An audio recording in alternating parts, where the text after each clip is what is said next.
প্রতিদিন আমাদের কোনো না কোনো বৈঠকে বসা হয়, হয়তো কোনো কোম্পানির বৈঠকে বসা হয়, কোনো ব্যবসা বাণিজ্যের বৈঠকে বসা হয়, বা অন্য যে কোনো বৈঠকে বসা হয়।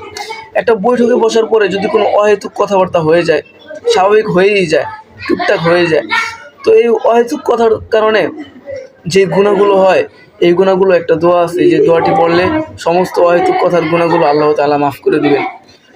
নবী করিম সাল্লাল্লাহু আলাইহি ওয়াসাল্লাম বলেন যে কোনো ব্যক্তি যদি বৈঠক শেষ করে ওঠার সময় এই দোয়াটি পড়ে, সুবহানাকাল্লাহুম্মা ওয়া বিহামদিকা আশহাদু আল্লা ইলাহা ইল্লা আনতা আস্তাগফিরুকা ওয়া আতুবু ইলাইক, তাহলে মহান আল্লাহ তাআলা তার এই বৈঠকে যত অহেতুক কথাবার্তা হয়েছে, এই অহেতুক কথাবার্তার গুনাহগুলো আল্লাহ তাআলা মাফ করে দিবেন।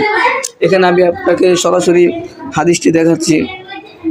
হযরত আবু হুরায়রা রাদিয়াল্লাহু তাআলা আনহু থেকে বর্ণিত, عن أبي هريرة رضي الله تعالى عنه قال قال رسول الله صلى الله عليه وسلم من جلس مجلسا فكثر فيه لغته فقال قبل أن يقوم سبحانك اللهم وبحمدك أشهد أن لا إله إلا أنت أستغفرك وأتوب إليك إلا غفر له ما كان في مجلسه ذلك।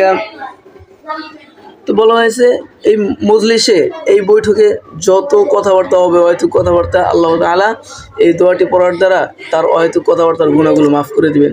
এই জন্য দর্শক, এই দোয়াটি আমরা অবশ্যই শিখব, কারণ যেই বৈঠকেই বসি, আমি যখন বৈঠক শেষ করে উঠবো, তখন দোয়াটি পড়তে পড়তে উঠবো, তখন আল্লাহ তাআলা এই দোয়ার দ্বারা আমার গুনাহগুলো মাফ করে দেবে।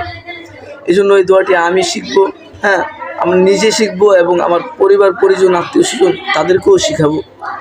আল্লাহ আমাদেরকে নবীর সুন্নাহ অনুযায়ী চলার তৌফিক দান করুক।